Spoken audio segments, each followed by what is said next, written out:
Olá, meu nome é professor Wilson. Eu vou trabalhar com vocês hoje a disciplina de conhecimentos gerais. Geralmente, quando pegamos o edital de um concurso e observamos que a prova vai cobrar conhecimentos gerais, vem logo a preocupação: o que estudar? Geralmente, as provas de conhecimentos gerais cobram assuntos diversos, assuntos gerais. E na hora de estudar, como então proceder? Eu vou trazer na aula de hoje algumas dicas que vão nos orientar na hora de estudar para um concurso que nos cobre conhecimentos gerais. A primeira dica vai aí, ó. Leia atentamente o edital de sua prova. Geralmente, os editais que trazem conhecimentos gerais trazem conteúdos semelhantes, mas é preciso fazer uma leitura atenta porque determinados assuntos específicos podem ser cobrados da gente. Vamos lá ver então que temas gerais são esses que de repente podem aparecer na nossa prova de conhecimentos gerais. Elementos da política e do cotidiano brasileiro. Nossas provas de conhecimentos gerais costumam sempre trazer elementos da política e do cotidiano brasileiro. Ficar atento com relação a isso. Cultura e sociedade brasileira é um outro elemento que as nossas provas sempre trazem para a gente. Aspectos relevantes da história do Brasil. Então, dá uma olhadinha nos aspectos relevantes da história do Brasil, desde o fundamental. Nós temos muitas vezes a ideia equivocada de que a nossa prova de conhecimentos gerais é uma prova de atualidades. Nem sempre é assim, tá? As nossas provas de conhecimentos gerais também trazem temas da história e da geografia. Aí você vai dizer, poxa, mas a prova é de geografia, é de história ou é de conhecimentos gerais? É uma prova de conhecimentos gerais, que vai trazer aspectos gerais da história do Brasil ou da geografia do Brasil.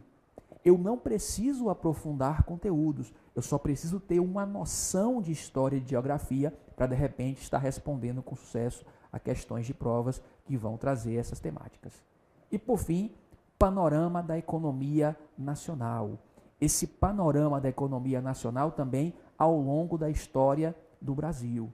De repente, as provas podem trazer elementos da economia do Brasil ao longo do período colonial, ao longo do período imperial, ao longo do período republicano. Isso vai me oferecer algum tipo de dificuldade? Não. Por quê?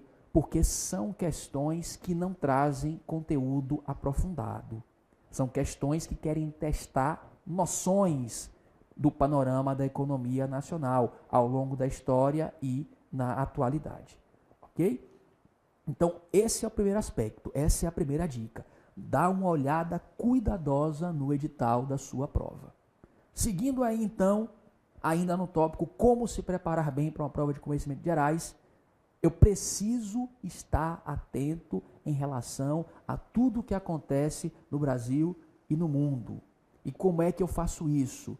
Acompanhando, né, esses fatos através da leitura de jornais e de revistas de grande circulação nacional. Eu não preciso do conhecimento aprofundado desses assuntos. Eu só preciso saber que eles aconteceram. Um conhecimento superficial desses fatos, desses temas. Então, como é que eu me atualizo de forma fácil? Olha, eu não tenho tempo de ler um jornal, eu não tenho tempo de ler uma revista de grande circulação, mas eu garanto que em algum momento do seu dia você terá tempo para assistir um telejornal. O telejornal, apresentado em forma de drops, em forma de notícias rápidas, me permite ter o conhecimento daquilo que acontece no Brasil e no mundo de forma rápida. Geralmente, os nossos telejornais têm formatos de 10, 15 a 30 minutos. Então, você que se prepara para um concurso vai precisar sentar minimamente diante da televisão e assistir a um telejornal se quiser se manter informado. Tá? Isso é importante para quem vai fazer uma prova de conhecimentos gerais. E, por fim, fazer uma revisão de assuntos básicos do ensino fundamental. Tá? Muitas vezes eu pego uma questão de conhecimentos gerais e observo que aparece ali o conteúdo aprendido